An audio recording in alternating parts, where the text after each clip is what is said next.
I didn't feel rage when I learned the truth. That surprised me. I didn't slam doors. I didn't shout. I didn't accuse her in the middle of the night. I just lay there, staring at the ceiling, counting my breaths. Because when betrayal stretches across years, anger burns out fast. What remains is clarity, and clarity doesn't need volume. That was the night my marriage ended, even though she was asleep beside me. And in that silence, I realized something else too. She wouldn't just leave. She would try to destroy me first. My name is John Morrison. I had been married for 19 years. I was a husband, a father to a 12-year-old daughter named Jenny. My wife and I met right after college. We were young, ambitious, certain love and work could protect us from anything. We built a tech company from nothing. Late nights, shared risk, no safety net. We owned more than 50% together. When Jenny was born, life shifted. I leaned harder into the business. She stepped back to stay home. She said she wanted to be present, to raise our daughter properly. I respected that. I believed marriage had seasons. Sometimes one person carries more, so the other can breathe. I didn't know she was preparing for a season that didn't include me at all. In public, we looked stable. In private, we were just quiet. And I mistook quiet for peace. The signs didn't arrive dramatically. They crept in. Late-night messages she deleted too quickly. Calls taken in the car instead of the house. Trips that didn't line up with the calendar. When I asked, she smiled and said I was overthinking. So I doubted myself. I blamed stress, work, age. I tried to fix myself instead. I came home earlier, canceled meetings, made more effort. Then one night, I borrowed her tablet. A notification appeared. She forgot to clear that one. It wasn't explicit, but it was intimate, familiar, practiced, like two people who had stopped pretending. My body went still. That night, I stared at the ceiling in darkness, and for the first time, I understood something terrifying. This wasn't new. This had history. I didn't confront her. I observed. I spoke to an old friend, a lawyer. He said one sentence I didn't forget. The first person to lose control loses the outcome. He connected me with a private investigator. For 1 week, I lived like nothing had changed. She laughed, made plans, kissed me goodbye. When the evidence arrived, my marriage stopped being a feeling and became a timeline. Photos, hotel receipts, audio recordings. The man was Ryan, someone I had hired years ago, someone I had promoted, someone I trusted inside my own company. I didn't just feel betrayed, I felt foolish, because the affair wasn't the worst part. The worst part was realizing two people inside my home and my company were close enough to coordinate lies. That's when I went back to the office, not dramatically, not with speeches, quietly. I ordered a complete financial audit, silent, internal, no announcement. I framed it as routine. Modern companies do audits all the time, but what I was really doing was building a second timeline, not love, money. Ryan had access. My wife had authority. Together, they had proximity to everything. And when the numbers started speaking, I realized what I had been living inside. Fraud, forgery, transactions disguised as vendor payments, approvals routed through internal loopholes, and the part that made my hands go cold. Certain transactions required dual authorization, and my signature was there, but I didn't sign them. They had been forging my consent, not once, not twice, repeatedly, and they were careful, small amounts, then larger, then patterns, like someone testing how far they could go before the system noticed. I didn't rage. I printed everything. I documented everything. I made the truth portable. I didn't act immediately. She did. Once she sensed distance in me, she moved fast.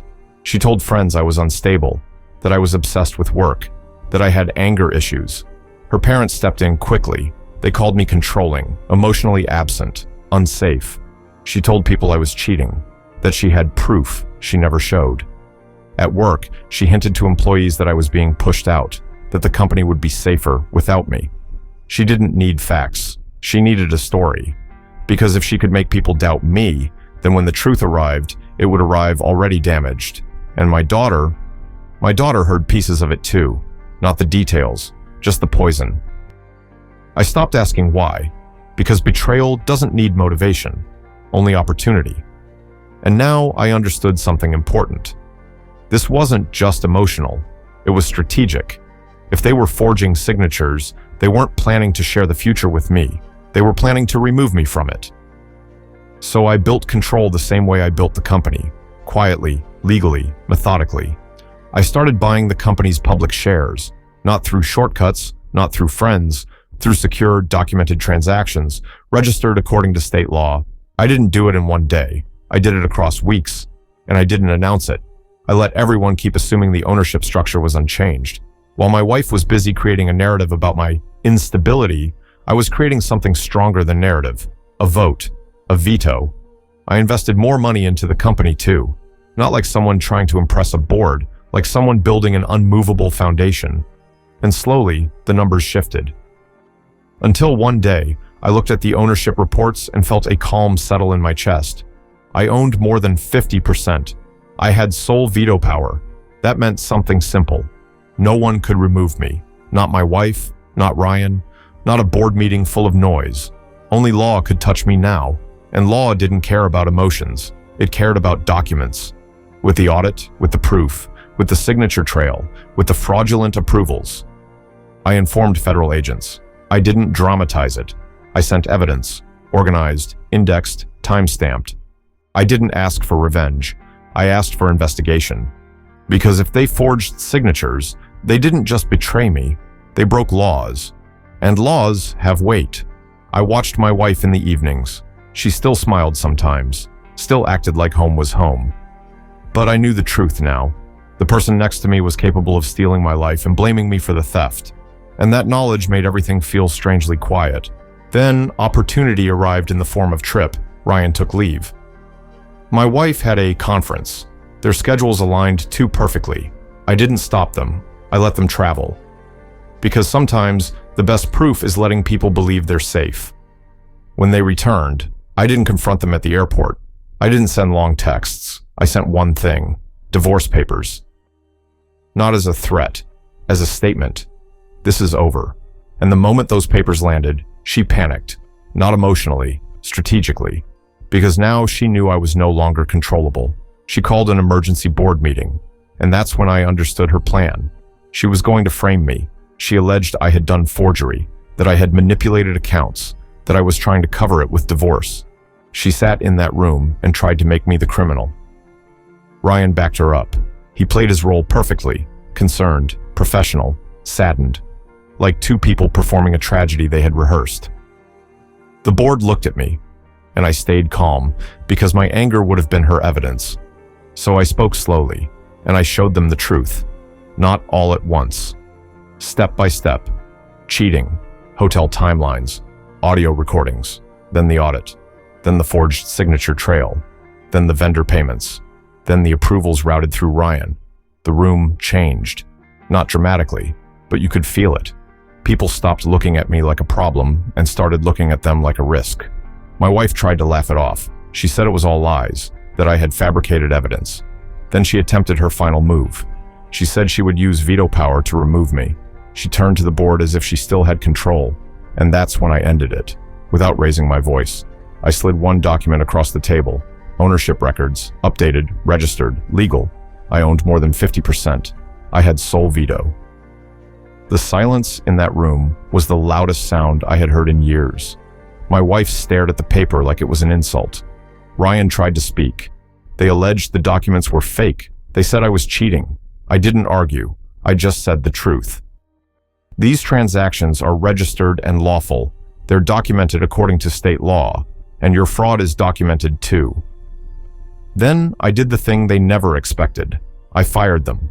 Both of them. Same day. Immediate effect. Security revoked. Access removed. Because the company wasn't a marriage. It was an entity, and an entity must survive. My wife stood up. She warned me she would take me to court. She said she would ruin me. She said she would make sure Jenny hated me. I watched her speak and felt nothing. Because threats only work when the other person still wants peace at any cost. I didn't. I wanted closure. They left the building, still talking, still angry, still believing they could out-talk consequences. And then, outside the gate, federal agents were waiting. I didn't watch from the lobby. I watched from my office window, high up, quiet, detached. They spoke to my wife first, then Ryan. Hands moved, voices rose, then reality settled. They were arrested, not because I wanted humiliation, because fraud doesn't disappear just because you call someone unstable. My wife looked up once, not at me, at the building, like she couldn't believe walls could hold accountability inside them. And I stood there, still, because the moment she chose forgery, this outcome became inevitable. The weeks after were quieter than I expected. Her parents called once, not to apologize, to negotiate, to find a peaceful solution. I understood what that meant. They wanted peace for her, not truth for me. I didn't argue. I let lawyers speak. Ryan did what weak men do when consequences arrive. He blamed everything on her. He gave testimony against her in exchange for immunity. He called her the mastermind. He said she pressured him. Maybe it was true, maybe it wasn't. But I knew one thing.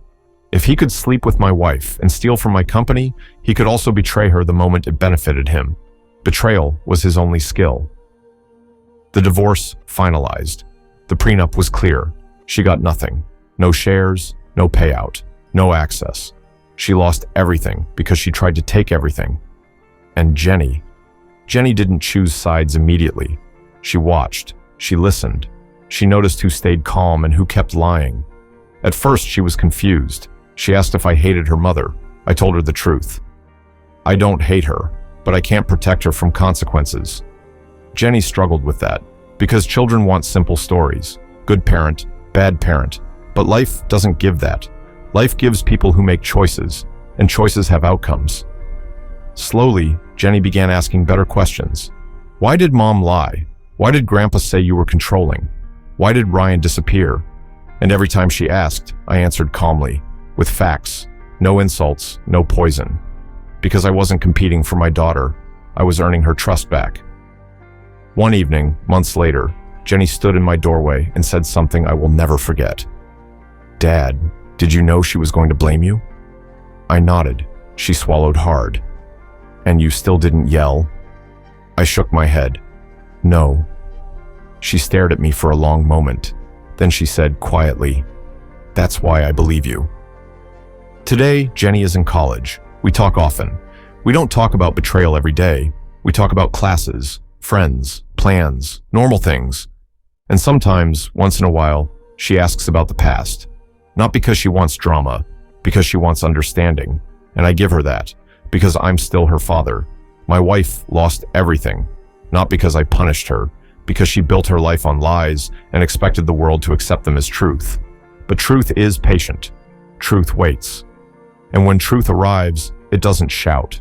It just stands there until lies collapse from exhaustion. Silence didn't weaken me. It protected me. And in the end, it was the only thing strong enough to carry me through. If stories like this resonate with you, follow the channel, share it with someone who understands silence, and subscribe for more stories where truth arrives quietly.